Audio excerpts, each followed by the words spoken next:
عايزه اوريكي بس ام الشلاتيت بص عامله ازاي. بص بقت قشطه ازاي اهي. اهي ورقه ورقه زي الفل. كل الناس بتخاف منها متحبش تجيبها. شايفين؟ شايفين الجمال؟ ادي ام الشلاتين. هتروحوا تشتروها بعد كده يعني، لو حد من الجزارين حطها لك هتعجبك بيها قوي وطعمها حلو جدا.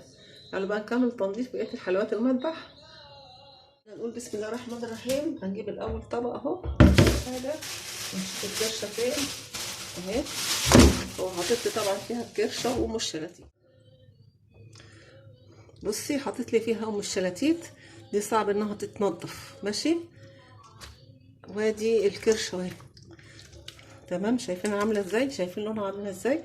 خدوا شوفوا لونها قبل وهتشوفوا لونها بعد ان شاء الله. دلوقتي هنديها شطفه بسيطه بس تحت الحنفيه من الظهر كده، تلاقي حاجات صفر كده بتشتغل بالايد عادي، مش ما فيهاش اي مشكله يعني. هنضفها دي شطفه واحده بس كده ونشوف هنكمل بيها ازاي. شايفين لون الميه عامل ازاي؟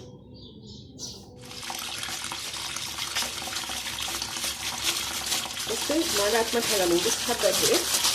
حبه قد ايه؟ ب5 جنيه حبه دول. حبه صغيرين جدا. بصوا خلاص ميه اهي فتره اهي من الحنفيه.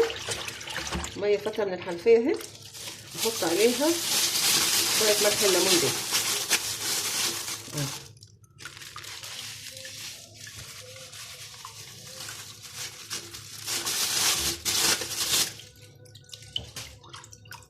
هسيبها منقوعه في ملح الليمون نص ساعه، كمان نص ساعه.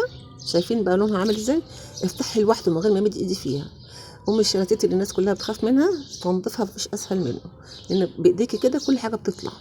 مفيش احلى ولا انضف من كده، حلوه جدا. بص الكرشه بقى، بص الكرشه بايديا وبتطلع. مفيش مجهود خالص، بايديا بتطلع مفيش مجهود خالص يعني. انا مفيش ضوافر اصلا عشان حتى اكحت بيها. شايفين النظافه؟ هنحطها بقى على البلانشه وعشان ننجز بقى بالوقت هكحتها كده بالسكين. بصي بقى تعالي اوريكي بقى الكرشه وهي بتتنضف بكل سهوله.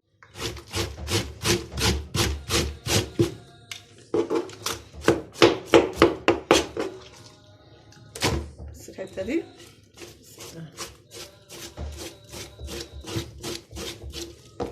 قشطه. بص الحته دي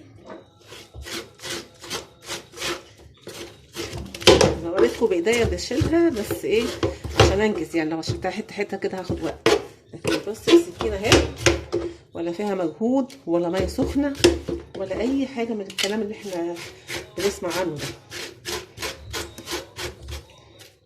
نخلص كله ونصب الحوض.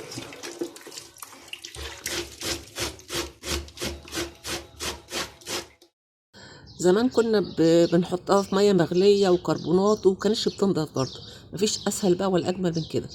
بجنيه ملح، مش هقولك بجنيه، مفيش حاجه بجنيه دلوقتي. ب5 جنيه ملح ليمون، معلقه واحده من ملح الليمون هتخلي لك الكرشه قشطه، ولا في مجهود ولا تعب ولا اي حاجه. شايفين؟ مفيش اسهل ولا انضف من كده. هتاكلي الحاجه بنفس، ما تخليش الجزار يعملها لك، لان الله اعلم بيحطوا ماده ايه وينضفوا بيها الكرشه. بص الشطفه الاخرانيه بقى هحط شويه سكر وشويه ملح وليمون. هنقعها فيها نص ساعه كمان عشان لو فيها ريحه زفاره ولا حاجه تروح. بس وكده خلاص خلصنا الكرشه. مفيش احلى ولا اجمل من كده.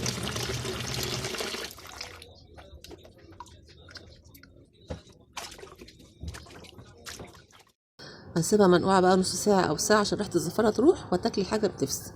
كده خلصنا الفيديو معاكم. انا عملت البومبار في يعني ان شاء الله هتعمل في فيديو لوحده منفصل عشان ما اطولش عليكم الفيديو. حاجه كانت نتيجه قشطه بصراحه. ما تضمنيش بره هو بينضفها لك ازاي بصراحه، لان انا سمعت ان هو بينضف الكرشه دي بالبطاس. فحاجه مش حلوه بصراحه. ومره زمان كده من حوالي 15 سنه كده ولا حاجه جبت كرشه متنضفه وبصراحه كلناها وكلنا جالنا اسهال. فمن ساعتها وانا بنضف في البيت يعني. بس يا رب الفيديو بتاعنا يكون عجبكم. لو عجبكم الفيديو تدعمونا بلايك شير سبسكرايب للقناه. اشوفكم فيديو جديد ان شاء الله.